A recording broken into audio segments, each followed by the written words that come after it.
నా పేరు శ్రీదేవి, ఐద్వా రాష్ట్ర అధ్యక్షురాలిని.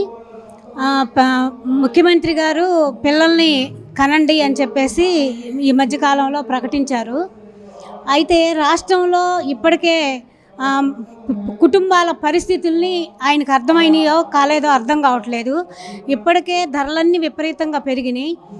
ఉపాధి దాదాపుగా నిర్వీర్యమైపోతుంది.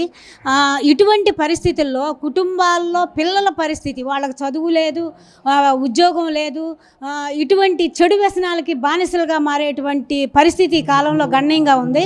ఇటువంటి పరిస్థితుల్లో మీరు పిల్లల్ని కనండి అంటున్నాడు.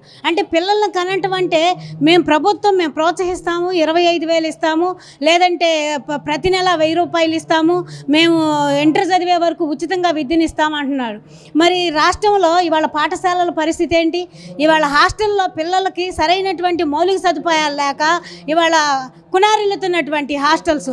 ఇవాళ స్కూల్స్లో అదే పరిస్థితి. రిక్రూట్మెంట్ లేదు, టీచర్స్ రిక్రూట్మెంట్ లేదు, కనీస వసతులు లేవు. మరి ఏ విధంగా సాధ్యం అని మేము ప్రశ్నిస్తూ ఉన్నాం.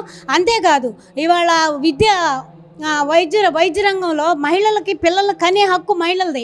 వాళ్ళు ఆలోచించుకుంటారు కనాలా వద్దా అని. ఇవాళ సిజేరియన్ చేసుకుంటే లక్షల రూపాయలు పోయాల్సిన పరిస్థితి. నార్మల్ సిజేరియన్ లేదు, నార్మల్ డెలివరీ లేదు. ఇటువంటి పరిస్థితుల్లో ఇవాళ రక్తహీనతతో బాధపడేటువంటి మహిళల సంఖ్య గణనీయంగా పెరుగుతుంది.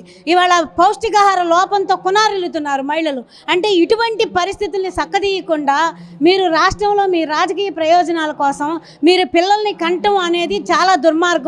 కలయ హక్కు మహిళలకు మాత్రమే ఉంది. అంతేగాని మీరు కార్పొరేట్ కంపెనీలకి కూలీల్ని కనండి అనే పద్ధతిలో మీరు ఈ రకంగా ప్రకటించడాన్ని మేము తీవ్రంగా వ్యతిరేకిస్తున్నాం.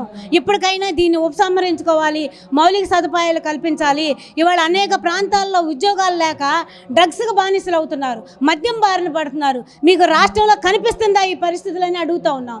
ఈ పరిస్థితులను చక్కదిద్దాల్సినటువంటి బాధ్యత మీకు లేదా అని అడుగుతున్నాం. ఇవన్నీ పరిశీలించకుండా కేవలం ఆడవాళ్ళంటే పిల్లలుగానే యంత్రాల్లాగా మార్చాలనేటువంటి మీ రాజకీయ దీన్ని మేము తీవ్రంగా వ్యతిరేకిస్తున్నాము. ఉపసంహరించుకోవాలని డిమాండ్ చేస్తున్నాం.